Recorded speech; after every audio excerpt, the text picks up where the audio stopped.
Aujourd'hui, nous allons parler des Jeux Olympiques. C'est une échéance importante en 2024 pour notre pays et France Bois 2024 s'est associé à la filière forêt-bois, bien entendu, pour faire en sorte que ce soit une réussite pour nos constructions bois et une réussite en matière de bois français. Donc le comité stratégique de filière, présidé par Luc Charmasson, a arrêté il y a 2 ans et demi une stratégie dans laquelle un des projets structurants est donc cette exemplarité de la réalisation des constructions et équipements en bois avec du bois français pour 2024. Les enjeux pour la filière sont les mêmes que pour ceux de France Bois 2024. Il s'agit en effet de préparer la massification liée à l'augmentation des constructions en bois auxquelles nous assistons, et d'autre part d'essayer de mettre de plus en plus de bois français de nos constructions, d'une part pour diminuer le déficit de notre balance commerciale, et aussi pour éviter les empreintes carbone à l'extérieur du pays qui coûtent.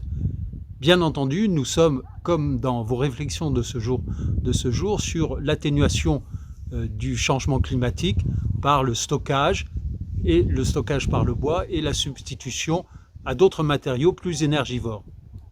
Le projet pour ces Jeux, tel qu'il a été arrêté par notre pays et par le COJO, le comité d'organisation des Jeux Olympiques, veut que les Jeux de 2024 soient les moins consommateurs en énergie, les plus bas carbone. Donc c'est un élément qui a fait le succès de notre candidature et c'est sur lequel nous nous appuyons.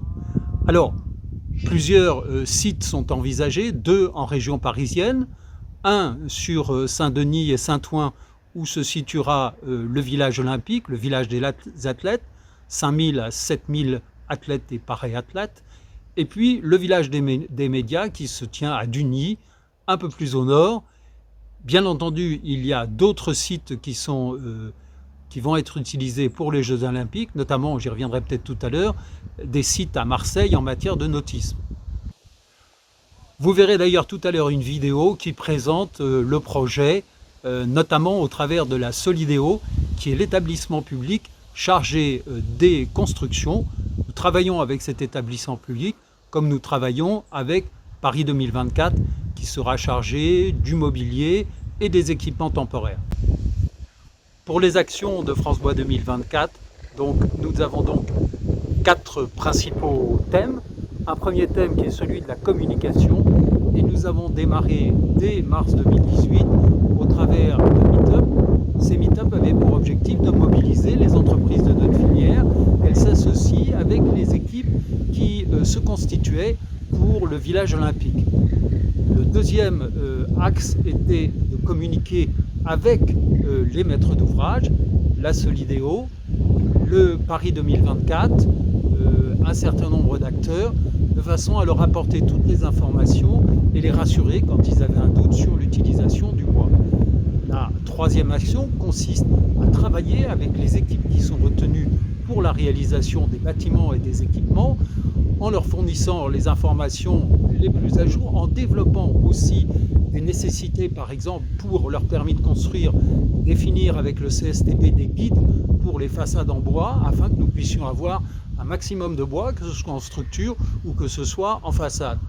Et le quatrième objectif a été pour nous de travailler sur la traçabilité afin de pouvoir attester que dans ces bâtiments et ces équipements, 100% des produits proviendront de forêts gérées durablement et 50%, nous l'espérons, de produits provenant de nos forêts françaises.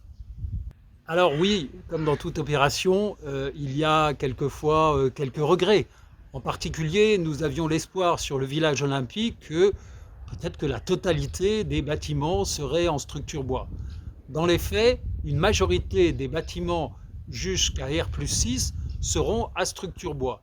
Il y en aura un peu plus de 50%, et les bâtiments qui étaient sous la responsabilité de la Solidéo atteignent 84% de structure bois.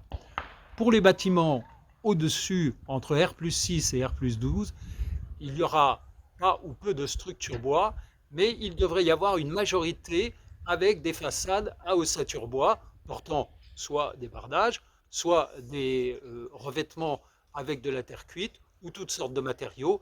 Et donc nous espérons placer là aussi dans ces bâtiments une bonne proportion de bois.